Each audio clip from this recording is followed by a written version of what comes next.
Աբրահամյանն է։ Որովհետև երկարատև ժամանակ այդ պայքարը մղվում Փաշինյանի կողմից եկեղեցուն են, արդյոք կհաջողվի եւ այսօր հայրաքելական եկեղեցու կարևոր տոներից մեկն է, որը հատկապես Մայրաթորի նկատմամբ հարձակումների ֆոնին այլ իմաստավորում է ստանում։ Հայ ժողովուրդը տարբեր դրսևորումներով մշտապես իր սատարումը հայ առաքելական եկեղեցուն ցույց դրել է եւ ես վստահ եմ, որ ցանկացած իրավիճակում էլ անկախ այս իշխանությունների հսկայական քարոզչական մանիպուլյացիաներից իրականությունը ժամանակի ճիշտ ըմբռնելու է եւ դրա համահունչ գործելու է, որովհետեւ ձեւով պետք է թույլ չտանք, որպեսզի այս իշխանությունը բոլոր բարոյական եւ նաեւ իրավական նորմերը խախտելով ներխուժի հայ առաքելական եկեղեցու ներքին կյանք եւ խաթարի ոչ միայն եկեղեցու գործունեությունը, որը բխում է համահայկական շահերից եւ այսօր էլ վերջին 7 տարվա Հայաստանի իշխանությունների գործանիշ քաղաքականության պայմաններում եկեղեցին այն եզակիներից մեկը, որը կարողանում է համահայկական շահերը միջազգային հարթակներում ներկայացնել եւ դրանք հնարավորին չափով պաշտպանել։ Հայ առաքելական եկեղեցին այս ընթացքում, այս հազարամյակների ընթացքում իր դերը եւ նշանակությունը ամբողջությամբ մեր ժողովրդի մեջ այնպես է մտցրել, որ գնացող եկող այս կամ այն կառավարությունները չեն կարող որևէ իրավիճակ փոխել։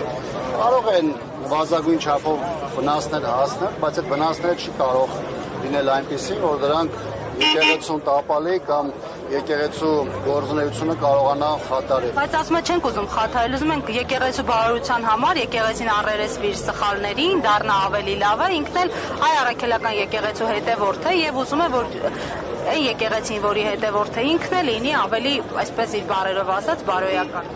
Երբ իրենց պետք է լում դառնում են հայ առաքելական եկեղեցու հետևորդ, որտեղ ինչ պետք է իրանք դրանից դառնում են, բայց ժամանակը նաև ցույց է տվել, թե ոնց է այդ հարվածները տեղում եւ ինչ պայմաններում ալնում։ Օրինակ 2018 թվականին էլ ասում էին, որ մենք պայքարում ենք միայն բանակը թալանողների դեմ, բայց ժամանակը ցույց տվեց, որ 1, 2, 3 դեպք հանրայնացնում էին, ընդ որում մանիպուլյացիաներով, քարոզչության մեծ հարձակումներ էր իրականացում, հետո այդ ամբողջը տեղայնացվում էր նաև զինված ուժերի նկատմամբ։ Դա վերեց իր հետևանքներին սկզբում բարոյական առումով, հետագայում նաև զինված ուժերում վերեց նաև սպայական կազմի, հրամանատարական կազմի, մասսայական դուրս գալու, նա վերեց նրան, որ զինված ուժերում զինվորական ծառայության նկատմամբ գրավչությունը ինչ էր եւ այլն եւ այլն։ Այսինքն մենք 18-ից տեսել ենք, թե այս իշխանությունը ոնց է գործում։ Ինքը սկզբում ներկայացնում է լրիվ այլ իրականություն, փորձում է ցույց տալ, որ ինքը իրականության մեջ գնում է առողջացման, բարեփոխումների, փոփոխությունների ճանապարհով, բայց կար ժամանակ հետո ցույց է տալիս, որ իրականության մեջ թիրախ կոնկրետ ինստիտուտն է իր ամբողջության մեջ, ինչպես զինված ուժերի դեպքում եղավ, այսօր այլ առաքելական եկեղեցու դեպքում է։ Կապ չունի, թե իրենք ինչ են ասում, սա կարևոր է հասկանալ, թե իրենք քայլերի հաջորդականությամբ ինչպիսի թիրախավորում են անում Մայրաթորի նկատմամբ եւ իրական դա ուղղված է 1-2 անձի, թե իրականում այդ մարդկանցով դա ուղղված է ողջ եկեղեցուն։ Վերադառնալով բացի այս տարվող պետության կողմից տարվող արշավից, ինչ վտանգների առաջ է կանգնած հայ առաքելական եկեղեցին քրիստոնեությունը հաշվի առնելով այն հանգամանքը, որ աղանդների սահմանադրության համաձայն աղանդների հետ հավասար է գործում եւ այսօր է 50-ից ավելի աղանդ է գործում Հայաստանում։ Հայաստանի սահմանության մեջ համարագրված է հայ առաքելական եկեղեցու բացառիկ դերը, դա սահմանադրական փոփոխությունների ժամանակահատվածում հենց հանրապետական իշխանության ժամանակ է ֆիքսված եւ դա եղել է մեր նախաձեռնությունը։ Մենք սա ժամանակին արել ենք նաեւ ապահովագրելու հայ առաքելական եկեղեցուն, նաեւ իրավական տեսանկյունից նրա նկատմամբ հնարավոր հարվածները կանխելու համար։ Գիտեք, եկեղեցի տարբեր փուլերում ներսից դրսից տարբեր հարվածներ է կրել։ Եկեղեցին տարբեր փուլերում շատ ծանր ժամանակահատվածներ ունեցել։ Եկեղեցին Հայաստանի պետականության կորստի ժամանակահատվածում նաև պետության դեր է ստանձնել հայապահպանությունից, լեզվի պահպանությունից մինչև կրթություն։ Եվ այս տեսանկյունից ես չեմ կարծում, թե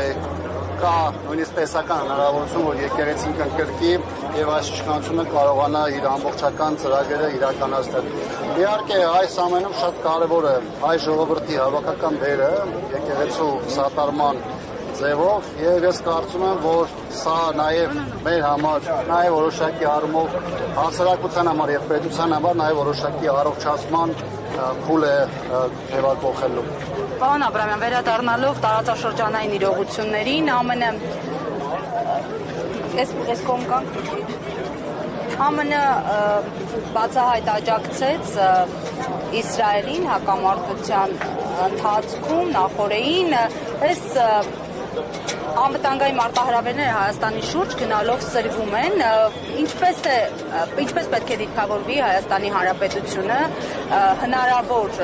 ռիսկերի պարագայում եւ արդյոք Հայաստանի առաջարկած խաղաղության խաչմերուկը Փաշինյանի ձեռամբ իր կկարողանա ինչ-որ իրավիճակ փոխել։ Եթե մի պետություն փորձում է ռեգիոնալ նախաձեռնություն դրսևորել, դրա համար առաջնորդին պետք է ունենա հեղինակություն, պետք է լինի փոխադարձ արգանքի մեջ գոնե այն երկրների հետ, որի շահերը հետապնդում է կամ որի հետ կապված նախաձեռնություն ներկայացնում է Հայաստանի Հանրապետությունը։ Հիմա Հայաստանի Հանրապետությունը ինքն իր խնդիրները չի կարողանում կարգավորել, իր առաջնային խնդիրները չի կարողանում ապահովել, որ մնաց մտածենք ռեգիոնալ նախաձեռնությունների մասին կամ տարբեր երկրներում այդ ռեգիոնալ նախաձեռնությունները ներգրավելու տեսանկյունից։ Հիմա պարզապես մենք ինչ ունենք, մեր քթի տակ, մեր հարևանությամբ լայնամասշտաբ ռազմական գործողություններ են ընթանում բազմաշերտ, դա ունի որոշակի ռեսուրս պոտենցիալ ընդլայնվելու եւ ստեղծված իրավիճակում բնականաբար ավելի շատ դժվում են այն երկրները, որոնք ճգնաժամային իրավիճակում կառավարում չեն կարող մտցնել։ Հայաստանի այս իշխանությունը բնականաբար ստեղծված իրավիճակում ոչ ճգնաժամային կառավարում կարող է մտցնել, ոչ է կարող է ռիսկեր կառավարել։ Այդ դեպքում մեր վնասները, որոնք տարբեր երկրների դեպքում ուղղակի եւ անուղղակի արտահայտում են, այս դեպքում դրանք գնելու են ավելի շատ։ Հայ-թուրքական օրակարգերը չեն կարող ինչ-որ բան փոխել, որովհետեւ Փաշինյանը վստահ է, որ տարածաշրջանային կայունություն, խաղաղություն պետք է լինի երկխոսության հետևանքով կամ արդյունքում։ Եվ այլ բան է, թե ինչ է ուզում կամ ինչ է հայտարարում Նիկոլ Փաշինյանը, լրիվ այլ բան է, թե մեր հետ ինչ է տեղի ունենում։